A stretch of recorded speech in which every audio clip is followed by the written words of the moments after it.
मैं खुशबू अख्तर और आप देख रहे हैं पल पल न्यूज। देश की इकोनॉमी गड्ढे में हर दिन समाये जा रही है। डॉलर हर दिन नए रिकॉर्ड बनाता जा रहा है, लेकिन इस देश की जनता और मीडिया को अगर किसी चीज की चिंता है तो वो चिंता है मंदिर और मस्जिद की। सड़क से लेकर संसद तक और संसद से लेकर गोदी मीडिया के तमाम पैनलिस्टों के बीच अगर कोई मुद्दा है तो वो सिर्फ मंदिर और मस्जिद का है, क्योंकि बेरोजगारी इस देश में कैसी है उस पर किसी का ख्याल नहीं है। आए दिन हम गर्त में जाए जा रहे हैं, लेकिन वहां ध्यान नहीं है। मूल्य टाइट रहने चाहिए, इस पर सभी का फोकस है। ज्ञानव्यापी को लेकर हम तमाम बारीक से बारीक अपडेट आपको देने की कोशिश कर रहे हैं, लेकिन इसी बीच आपको ये बताना जरूरी हो जाता है कि अब जमा मस्जिद में भी विष्णु देवी देवताओं के मूर्तियां समाई हुई हैं। स्वामी चक्रपाणी नफरती बाबा का ये बयान आया है और उनका ये कहना है कि अब ज्ञानव्यापी, कुतुब मीनार, ताजमहल, तमाम जगह जो बनी हुई है वो हिंदुओं को सौंप देनी चाहिए और तमाम मस्जिदों को ढहा देना चाहिए। बुराई नहीं है इसमें कोई। मंदिर आप बनाते जाइए और मस्जिदों को ढहाते जाइए, लेकिन इसके बदले में मुसलमानों को जो मिलना चाहिए वो है रोजगार।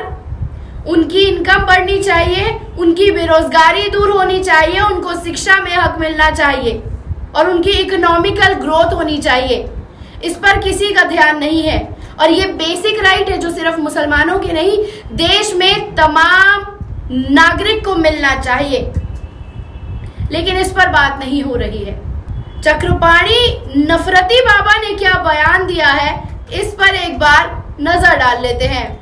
ज्ञानव्यापी, कुतुब मीनार, ताजमहल, टीपू सुल्तान के जमाने से मस्जिद के बाद हिंदू संगठनों के निशाने पर दिल्ली की जमा मस्जिद आ गई है। हिंदू महासभा के चक्रपाणी का दावा है कि जमा मस्जिद के नीचे देवी देवताओं की मूर्ति है। उनका कहना है कि शामी इमाम से हमारी मांग है कि जमा मस्जिद की खुदाई कराने की अनुमति दे, इससे जो भी सच सामने आएगा वो लोगों को पता चल जाएगा। वाराणसी में ज्ञानव्यापी मस्जिद के सर्वे के दौरान वजूखाने में शिवलिंग मिलने पर उनका कहना है कि 100% पुख्ता बात है कि वहां पर हिंदू मंदिर था। कोर्ट ने भी इस आदेश को मान लिया है कि वहां पर मिला था, तभी तो उन्होंने सील किया है। वहां किसी को नहीं जाने दिया जाए। हालांकि ये पहली बार नहीं है कि नफरती चक्रपाणी ने ऐसा कोई विवादित बयान दिया हो। उनकी मांग दिल्ली का नाम बदलकर इंद्रप्रस्थ रखे जाने की भी है और नाम बदलना जरूरी है। उनका ये कहना है कि इंद्रप्रस्थ अगर कर दिया जाएगा तो देश में बारिश होने लगेगी, खुशहाली आ जाएगी, यानी देश सोने की चिड़िया में बदल जाएगा। उनके मुताबिक तैमूर वंशज जो पाप किए हैं वो सब धूल जाएंगे, उन्हें ढीला कर दिया जाएगा और दिल्ली आजाद हो जाएगी। पर किससे होगी ये भी सवाल बनता है।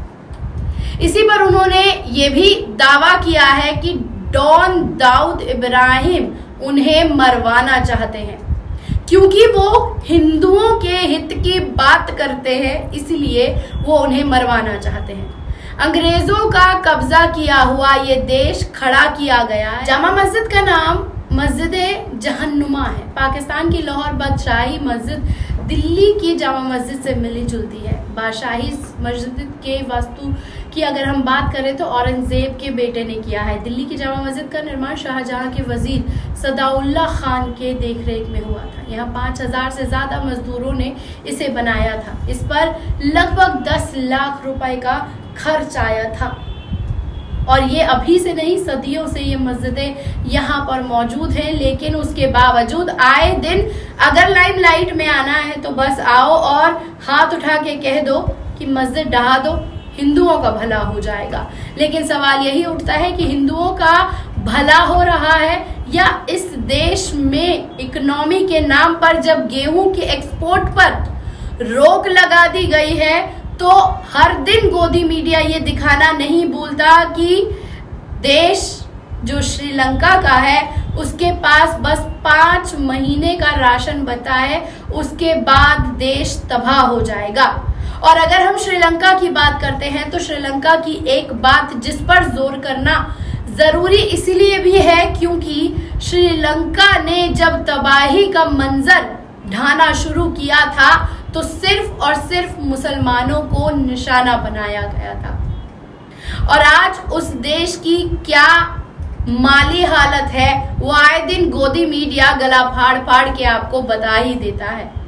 पाकिस्तान कितना गर्द में चला गया है वो ये बताना भी नहीं भूलता। लेकिन देश में गेहूं एक्सपोर्ट पर रोक लगा दी गई है ये आपको कोई नहीं बता रहा। हर दिन डॉलर की अगर हम बात करें तो नया रिकॉर्ड बना रहा है।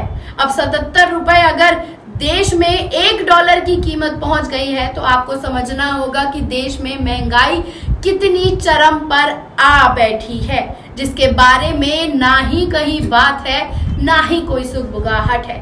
पेट्रोल, डीजल, घर का खाना, सिलेंडर तमाम आए दिन ये दाम बढ़ते जा रहे हैं और सत्ता ने हाथ खड़ा कर दिया है कि ये हमारी वजह से नहीं हो रहा।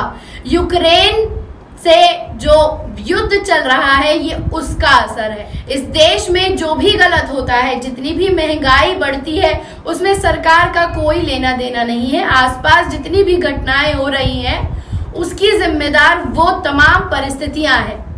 लेकिन सोचने वाली बात यही है कि हिंदू मुसलमान के नाम पर कब तक सिर्फ और सिर्फ देश की जनता को ठगा जाएगा।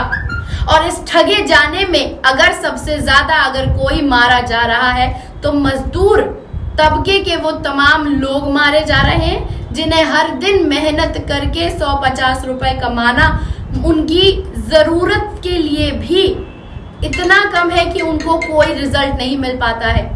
और आए दिन नफरती बाबा मुंह उठाते हैं, कैमरे के सामने आते हैं और सिर्फ एक बात कहते हैं, मंदिर को वहां बना दो, मस्जिद को ढहा दो, इस जमीन के नीचे ये है, उस जमीन के नीचे वो है। जहां पर सवाल यही उठता है कि कब तक देश को गर्त में जाने देने के नाम पर, या साफ ये कहा जाए कि देश को गर्त में झोंक दिया गया है और उसको अब अपने फेलियर्स को छुपाने के लिए सिर्फ मस्जिदों को अटैक किया जा रहा है और देश की सांप्रदायिकता की उस खूबसूरती को पूरी तरह से खत्म कर दिया गया है जो सेकुलरिज्म के नाम पर हमारे देश की खूबसूरती थी।